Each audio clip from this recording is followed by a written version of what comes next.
ಬೊಜ್ಜು ಕರಗಿಸಲು ಸುಲಭ ಹಾಗೂ ಆರೋಗ್ಯಕರವಾದ ಮಾರ್ಗ ಎಂದರೆ ಇಂಟರ್ಮೀಡಿಯೇಟ್ ಫಾಸ್ಟಿಂಗ್. ಏನಿದು ಇಂಟರ್ಮೀಡಿಯೇಟ್ ಫಾಸ್ಟಿಂಗ್ ಅಂತೀರಾ? ಕೊಬ್ಬು ಕರಗಿಸಲು ಇದೊಂದು ಸುಲಭ ಉಪವಾಸ ಕ್ರಮ. 12 ಗಂಟೆಗಳ ಅಂತರದಲ್ಲಿ ಮಾತ್ರ ಆಹಾರಗಳನ್ನ ಸೇವಿಸಬೇಕಾಗುವುದು. ತಜ್ಞರು ಹೇಳುವ ಪ್ರಕಾರ ಇಂಟರ್ಮೀಡಿಯೇಟಿಂಗ್ ಡಯಟ್ ಮಾಡುವ ಮೊದಲು ವೈದ್ಯರಲ್ಲಿ ಆರೋಗ್ಯ ಸ್ಥಿತಿಯನ್ನ ಒಮ್ಮೆ ಪರೀಕ್ಷಿಸಿಕೊಳ್ಳಬೇಕು.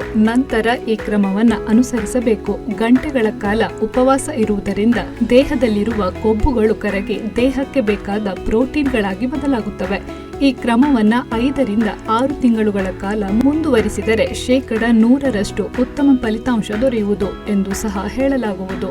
ವೈದ್ಯರ ಸಲಹೆ ಹಾಗೂ ತಪಾಸಣೆ ಇರದೆ ಅನುಸರಿಸಿದರೆ ಗ್ಲೂಕೋಸ್ ಪ್ರಮಾಣ, ವೈಟಮಿನ್ಗಳ, ರಕ್ತ ಕಣಗಳು ಹಾಗೂ ದೇಹಕ್ಕೆ ಬೇಕಾದ ಸೋಡಿಯಂ ಪ್ರಮಾಣಗಳಲ್ಲಿ ತೀವ್ರ ಬದಲಾವಣೆ ಉಂಟಾಗಬಹುದು. ಅವು ನೇರವಾಗಿ ಆರೋಗ್ಯ ಸಮಸ್ಯೆಗೆ ಕಾರಣವಾಗುತ್ತವೆ. ಹಾಗಾಗಿ ಈ ಉಪವಾಸ ಕ್ರಮ ಅನುಸರಿಸುವವರು ಹೆಚ್ಚು ಫೈಬರ್ ಕಂಟೆಂಟ್ ಇರುವ ಆಹಾರ, ಗ್ರೀನ್ ಟೀ, ಶುಂಠಿ ಟೀ ಹಾಗೂ ಆರೋಗ್ಯಕರವಾದ ಆಹಾರಗಳ ಸೇವನೆ ಮಾಡಬೇಕು ಎಂದು ಸಲಹೆ ನೀಡಲಾಗುತ್ತದೆ.